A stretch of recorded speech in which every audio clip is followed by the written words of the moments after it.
Welcome to Good Morning KU Sports. I'm Tyler Raimundo, and on the show today we have an interview with a KU volleyball player, a college football playoff discussion, and much more. Let's start it off with KU men's basketball, who was handed their first loss on Wednesday. Jack, what can you tell me? Thanks, Tyler. Kansas men's basketball suffered their first loss of the season, 63-76, at the hands of the Creighton Blue Jays on Wednesday. It was Kansas's first true road test of the year. Though the Jayhawks had two top 25 victories, a win at Allen Fieldhouse against number 20 North Carolina, and a neutral site victory against number 9 Duke, Wednesday's matchup against Creighton turned out to be the toughest one yet. Kansas was playing shorthanded, missing its spark plug off the bench, Rylan Griffin, who did not travel with the team due to illness. His loss proved to be key, as Kansas lacked perimeter shooting throughout the game, only being able to knock down 8 of the 23 three-pointers attempted. In fact, all of Kansas was cold from the floor. As a team, Kansas shot an abysmal 35.7% from the field, the lowest shooting percentage the Jayhawks have had all season. Superstar point guard DeJuan Harris was the unlikely scorer against the Blue Jays. Harris led the Jayhawks in scoring with 15 points, but it took him 21 shots to get there, shooting a poor 6 of 21 from the field. Preseason Big 12 Player of the Year Hunter Dickinson was kept in check on Wednesday. Across from Dickinson was a 3-time Big East Defensive Player of the Year Ryan Kalkbrenner. It was safe to say Kalkbrenner did his job against Dickinson, holding him to 6 points on 2 of 4 shooting. It was an off night for a Kansas team with Final Four aspirations. It was quite the opposite for the home team. The Creighton Blue Jays sped out to an early lead and never looked back. The two-headed monster of Stephen Ashworth and Pop Isaacs made life tough for Kansas for all 40 minutes. Isaacs was hot the minute he stepped out on the court, finished the night with 27 points, shooting an impressive 10 of 15 from the field. Ashworth also added 17 points of his own to go along with 6 assists. The Blue Jays led the game from start to finish, and even when the Jayhawks would start to make a run, Creighton always found an answer. When the clock hit 0, the Creighton students stormed the court, giving Kansas its first regular season loss to an unranked non-conference team since losing to Dayton back in 2021. Kansas won't have much time to mourn the loss. The Jayhawks will travel to Columbia, Missouri to take on Missouri in the border war on Sunday. Tip-off is scheduled for noon on ESPN2 if you can't make the game in person. Now, I'll hand it back over to Tyler to give us a rundown of college basketball this weekend. Thank you, Jack. It was a tough loss on Wednesday, but we get a chance for redemption in the border showdown on Sunday. KU basketball travels to Mizzou, who's 7-1 this year, and Mizzou last year went to Allen Fieldhouse and lost to the Jayhawks 74-63. Mizzou did not win a single SEC basketball game last year, and they went 8-24. However, excluding neutral sites, KU just played their first away game, and it didn't go very well. Are the Hawks going to bounce back? Yes, they will. However, Mizzou is a much better team than last year, and they get the home court advantage. Early betting lines have KU at -13.5, and I have KU winning, but not covering. It will be one of those games where teams will trade buckets in the first half. KU is going to come out on all cylinders to open the second and maintain our lead the rest of the day. Give me KU winning 84-73 with Hunter Dickinson dropping a 20-point double-double. There are a couple other ranked matchups this weekend. Tomorrow at 12:30, 5th-ranked Marquette squares off against 11th-ranked Wisconsin. Both teams are coming off their first losses of the season. Marquette fell to 6th-ranked Iowa State 81-70, and Wisconsin only put up 64 points in their 67-64 loss to unranked Michigan. I believe Wisconsin will be handed their second loss of the season, and it won't be very close. There will be over 16,000 fans at Fiserv Forum in Milwaukee, which will help the Golden Eagles coast to an 85-67 victory. In the most highly anticipated matchup of the weekend, 4th-ranked Kentucky faces 7th-ranked Gonzaga. Game is in Seattle, which is about 4 hours from Spokane. They will be playing at the home of the Seattle Kraken, the Climate Pledge Arena, which holds over 18,000 people. Both teams have had a ton of offense this year. Each team is top 5 in the NCAA in points and top 10 in assists per game. Expect a bloodbath that Gonzaga wins. It's still going to feel like a home game for the Zags, and that will give them the advantage down the stretch. Final score prediction, 88-81 Gonzaga. Now I will turn to Addie for some KU volleyball. Reese Patak comes from the small town of Prescott, Wisconsin, population 4,000. Her graduating class had 80 students in it. Reese's exceptional volleyball talents brought her to uncharted territory in Lawrence, Kansas. In her transition from small-town Wisconsin to college-town Kansas, Reese holds on to a piece of home every day. Today, with how everything is, I'll get like DMs and texts from people back home, and it's just like constantly, like I won't go talking to a person for a while and then they'll text me and I'll be like it warms my heart so much, and it just like it makes me want to like be better for them, and it's just such a supporting like factor. I live for that, and it makes my day. Like it genuinely is such an inspiration for me to keep playing. Reese shared that her parents have always been a source of inspiration and support in her athletic journey, whether that's through playing pepper in the yard with her mom or having her dad coach her youth soccer team. The Patak family owns a grocery store in their hometown called Patak's IGA, and Reese one day dreams of heading home to run the family business with her sister Natalie. Working the Patak family business taught Reese the importance of interpersonal relationships. It's definitely been a change because I mean, like we were talking about, going from knowing every single kid in our class, knowing their parents' name, to now it's like I'm in Budig with 600 people and I couldn't tell you the 2 kids sitting next to me. Like that was probably the biggest culture shock for me. From sitting in Budig Hall alongside 600 people who don't know your name, Reese stepped into Horse Family Volleyball Arena in front of a sold-out crowd of over 2,000 fans cheering her on. Reese's first Sunflower Showdown stood out as an early core memory in her time as a Jayhawk.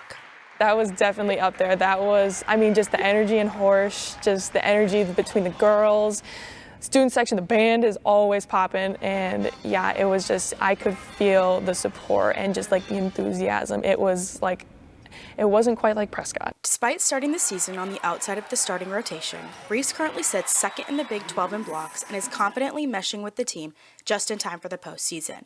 For most freshmen across the country, the grand stage of the NCAA tournament would send butterflies into their stomach. For Reese, however, this opportunity reminds her of a key team trait. Honestly, I think this is a team, we're just all so calm. That's one thing that I've noticed different from like college to high school. Is obviously there is still nerves, but like in high school I would get so jittery, and now it's like I feel like I can just like, I'm like, okay. But I feel like that's a big factor of like just this team is we all are very like composed, and we're all very like just put our head down, just go. I mean, obviously what I've done so far is I'm very proud of that, but like I still think I have more to give and like there's more to do. Fresh off winning Big 12 Freshman of the Year, Reese is determined to lead her team toward a national title as the Jayhawks gear up for postseason play. They face Colgate tonight in the first round at Horse Family Volleyball Arena, with the game set to start at 6:30 p.m. For Good Morning KU Sports, I'm Adeline Rabel. Thank you, Addie, for that amazing package. I know we're a basketball school, but we need to give our volleyball team some love. I can't wait to go out to a game this weekend. After the break, Adam is here to talk about KU's football season. Keep it here.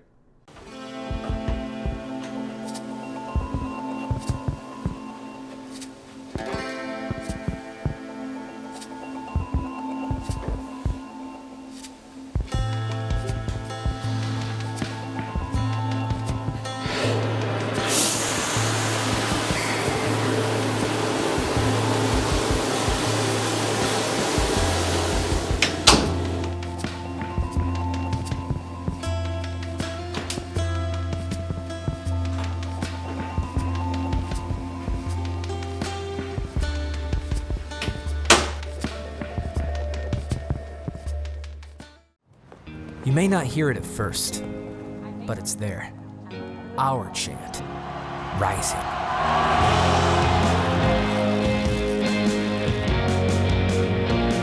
On this summit, callings converge, voices unify into a chorus that sounds out for good, for greatness. Can you hear it? Welcome back to Good Morning KU Sports. The Kansas football season came to an end last Saturday with a loss to Baylor in Waco, Texas. The game's final score was 45-17, a game many Kansas fans thought the Jayhawks should win. This final loss brought KU's final record to 5-7 and spoiled the team's hope ticket to a bowl game for the third straight year, a feat that Kansas football has still yet to accomplish. Before this game, KU is coming off 3 straight ranked wins, the only team in college football history with a losing record to do so. The season for the Jayhawks was a bit of a disappointment. The team came into this year with conference championship aspirations, which is never really a sentence I thought I would say, but this culture of Kansas football seems to have shifted to fans expecting a little bit more coming off of back-to-back bowl games with many of the same players as last year. Sports analysts and fans alike expected Jalen Daniels and Devin Neal to lead the Kansas offense to an improved record from last year, but the team started off slow and was pretty inconsistent throughout the year. Through the highs and lows of the season, there are still plenty of accomplishments for fans to be proud of. And the majority of those came from star running back and Lawrence native Devin Neal. Devin Neal became the all-time leading rusher in Kansas football history this year, finishing with 4,343 rushing yards. He also became the leading rushing touchdown scorer for Kansas with 49 in his career. Jalen Daniels moved into second place all-time in career passing yards for Kansas this year with 6,751 yards. Only Todd Reesing has more yards. Receiver Luke Grimm is now third all-time in receiving yards with 2,472 career yards and second all-time in receiving touchdowns with 23. As we look ahead to next season, Jalen Daniels can still return for one more year if he chooses. The team will look very different next year, though, with the departure of 13 starters and 38 potential seniors. If Jalen Daniels chooses to declare for the NFL draft or transfer, KU would be left with Cole Ballard or Isaiah Marshall as its options at quarterback. With Kansas football still on the rise, I'm excited to see what Coach Lance Leipold and his staff can accomplish next season. Now we move into more on college football with Ryan and Zach. Thanks, Adam. Well, it's officially conference championship weekend, and there are some great matchups tonight and tomorrow, all with playoff implications. So let's go over some of the notable conference championships. First, let's talk about Boise State and UNLV in the Mountain West Championship. What do you think, Ryan? Yeah, this is going to be a fun one. Obviously, team success, the storyline is obviously Ashton Jeanty. Team success is more important, but if he wants to win the Heisman, this is the game he has to have his Heisman moment and prove it. Boise has been sluggish ever since they last beat UNLV back in Vegas. UNLV is a complete team with great players like Malik Williams, Ricky White, and the wide receiver core. You got Jalen Catalon in the secondary. Very good offense, putting up 39 points per game this season. Like I said, Malik Williams has been solid all year. Stepped up when Matthew Sluka went out, throwing for over 1,700 yards. But I think the Boise State defense will be the difference in this game. They have a great pass rush with 4 guys with over 5 sacks this season. Ashton Jeanty needs to and will have a big game and push the Broncos and have the Broncos punch their ticket to the playoffs. Maddox Manson will be good enough, and Boise will win a thriller. I completely agree with you, actually. I think Jeanty has been obviously the biggest story about Boise State this year, but he can only do so much for the team. I would agree. I think if he wants to jump ahead of Travis Hunter in those Heisman odds, he's got to do something special. But like you said, even after losing Sluka, UNLV's offense has still been high-powered. They've still looked very good. But I think Boise State does win the defensive battle, and I think that's going to be the difference maker in this game. So now over to the Big 12, we have Arizona State versus Iowa State. Now, one thing about me, I like to pick the teams that are hot, and I think Arizona State is red hot. I would say that Iowa State maybe has the more experienced, more put-together team. But to me, Arizona State just looks great right now. They have 2 big wins, BYU and K-State in the last couple wins of the season, and I know Iowa State also just beat K-State. But they're a streaky team for sure, but I think Cam Scatabo is going to have a great game on the Iowa State run defense, and I think they will have enough to pull off the win. What about you? Yeah, I cannot overstate how excited I am for this game. Like you mentioned, Iowa State has the edge and experience. They returned the second most production in college football, according to S&P Plus this season. They all came back to make their mark on the program. So far, they have done it. They've already clinched 10 wins for the first time in program history. Cyclones are a complete team. They don't have many holes. Jalen Noel and Jaden Higgins are a dynamic receiving duo, the only team in college football with two receivers over 1,000 yards this season. I really like Rocco Becht. I think he's been very, very solid. He's thrown for a touchdown pass in over 16 consecutive games. An interesting matchup that could go in the Sun Devils' favor, like you mentioned, Cam Scatabo, one of the best running backs in the country, really physical player against that Iowa State rush defense. Cyclones rank 14th in the Big 12 in rush defense, and which is a bad matchup against Scatabo. We saw Iowa State really struggle against Devin Neal. I think the same thing could happen here. But for me, it all just comes back to experience. I really like both teams and quarterbacks. Arizona State's had a phenomenal season. They're picked to finish last in the Big 12 this year. Kenny Dillingham, I think, is one of the great young head coaches in college football, and this program will only get better. But, like I mentioned, the experience factor is just too much for me to ignore. I think Iowa State wins a thriller and punches their ticket into the college football playoff. Mm-hmm. All right, so for the SEC, Texas, Georgia, a rematch from earlier in the year. I personally really like Texas here. I think Texas's defense is phenomenal, and Georgia has just been inconsistent. Carson Beck has not looked the same the second half of the season, and they're coming off that 8 overtime, yes, you're hearing that right, 8 overtime win. It was very close, but to Georgia Tech, and I just don't know if I trust Georgia in this game. I'm personally picking Texas. What about you? Yeah, I have a lot of thoughts about this one. I'm really not a fan of the UGA inconsistency from week to week, but the first time they played, Georgia's D-line completely dominated Texas's O-line. Kirby and Glenn Shubin, they had a great game plan to pressure Ewers, and it worked. He even got benched in that game in favor of Arch Manning, which, didn't last long, but it was still interesting. Kelvin Banks' status plays a massive role in this game. He's one of the best offensive linemen in the country. He's listed as questionable right now. The Longhorns need him healthy in this one. I'm also not sold that Quinn Ewers is 100% either. Texas should have beaten A&M by at least 20 last week, but there are a couple plays, for Longhorns in the red zone that really just make you think, is Quinn, I'm not sure what he's doing, making some ill-advised throws off his back foot. But for me, I really love the Texas defense. I think they're really good in all facets. They have the ability to overwhelm Carson Beck under pressure. Carson Beck has been at his best when he is at a clean pocket. We saw him play very well last week in that Georgia comeback win.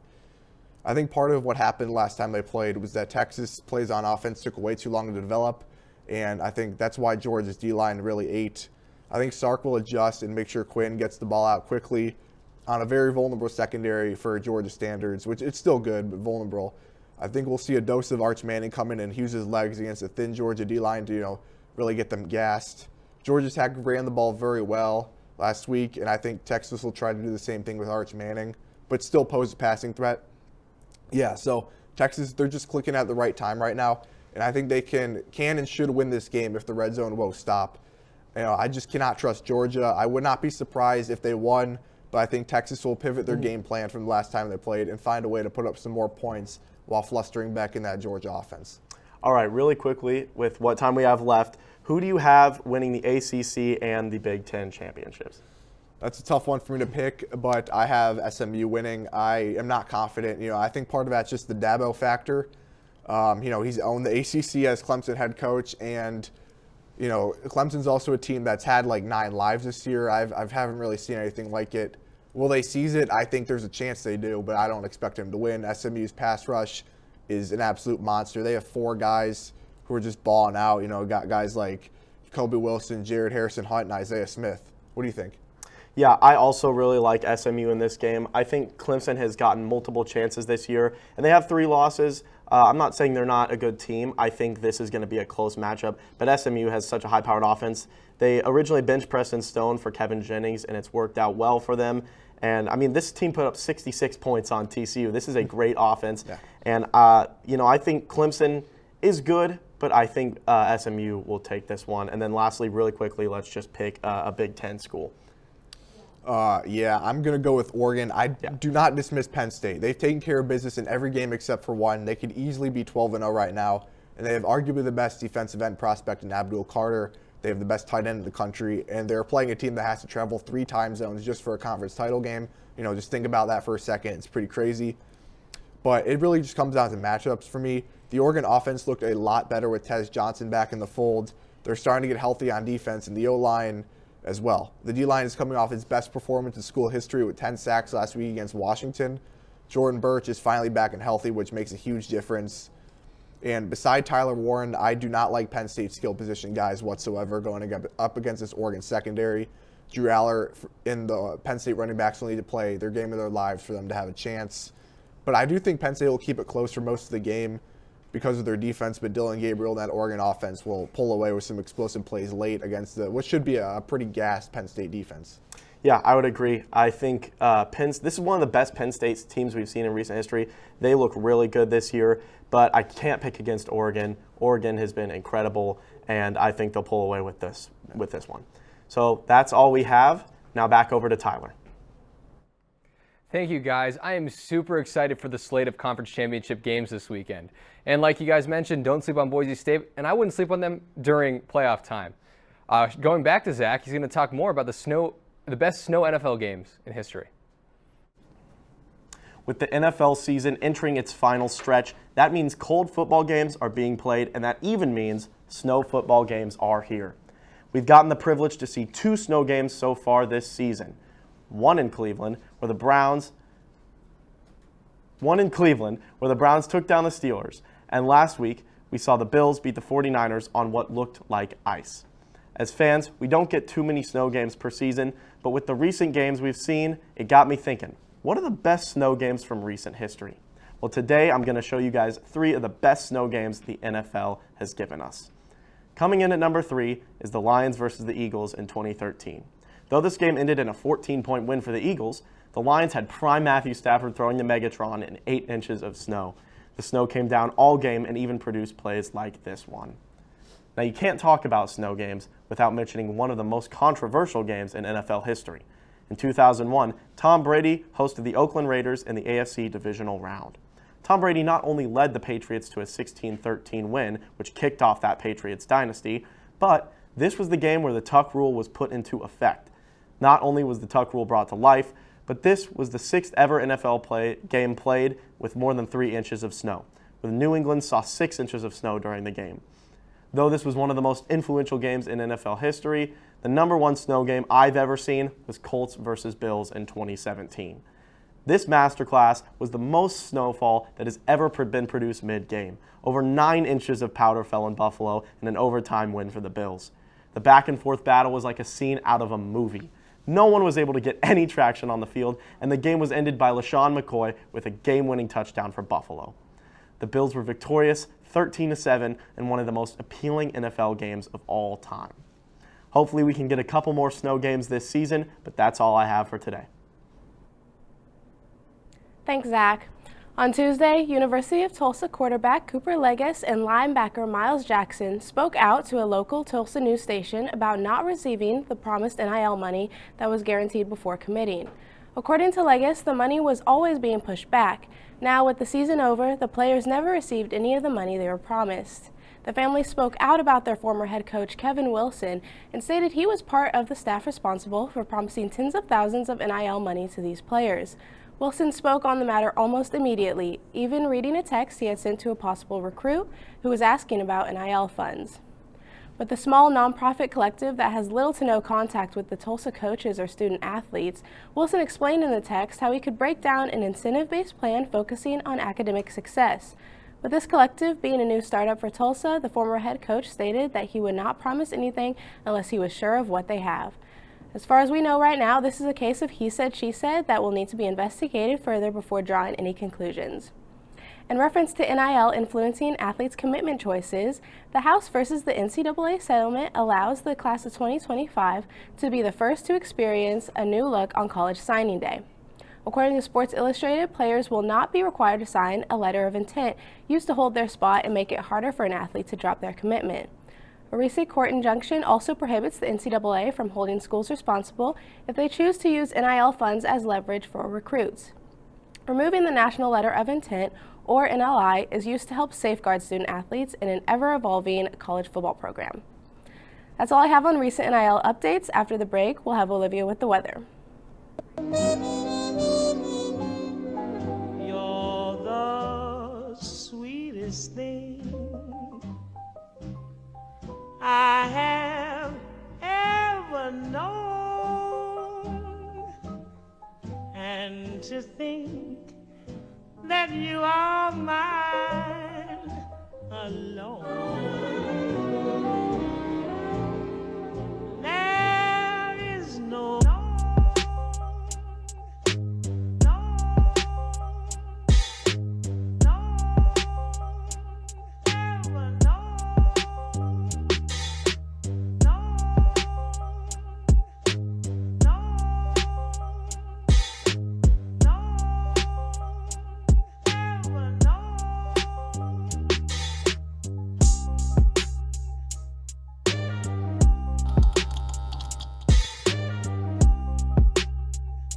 Endings. They suck. And it's weird because even if you wanted it to end, I tested 17 of the most still popular sucks. hair. And if you didn't want it to end, that also sucks. And the reason for that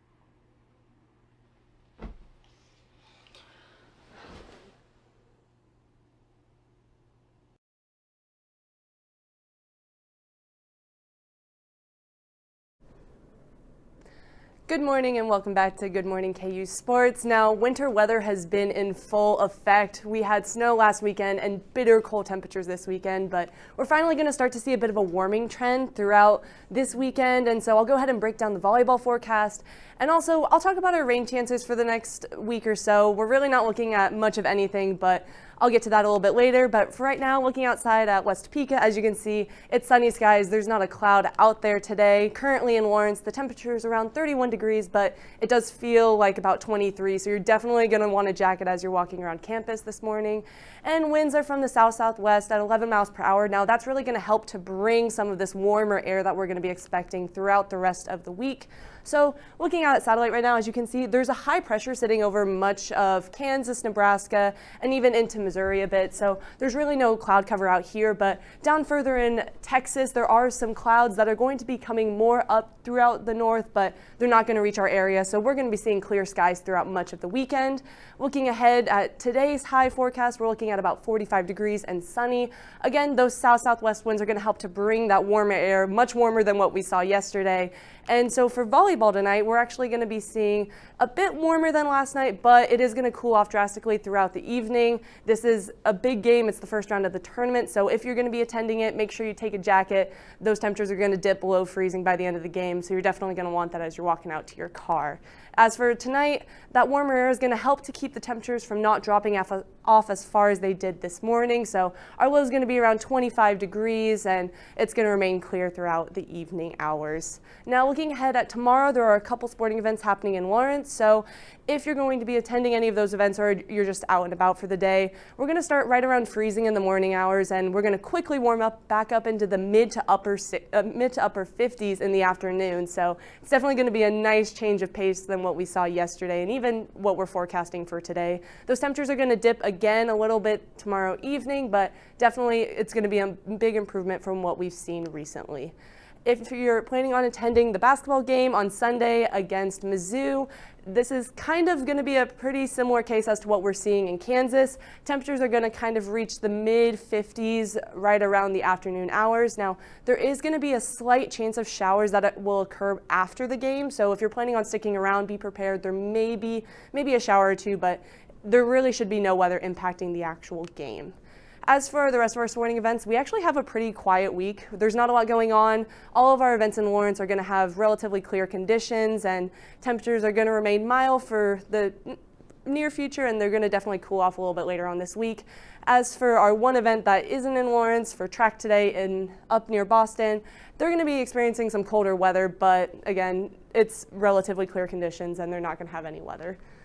And looking ahead into our 7-day forecast, we're really expecting that warming trend to continue throughout Monday, and then temperatures are going to dip back down into the 40s throughout the midweek period. Now, we're not really expecting any type of rain to occur throughout the next week or so. Our best chance of rain is going to be creeping into next weekend around Saturday and Sunday, when we'll finally see maybe some rain, possibly snow, but it's too far away to get ahead of ourselves right now. Tyler? Thank you for the weather report, Olivia, and thank you all for tuning into our last show of Good Morning KU Sports for the semester. Be sure to tune in to Playmakers at noon, and we will see you after winter break.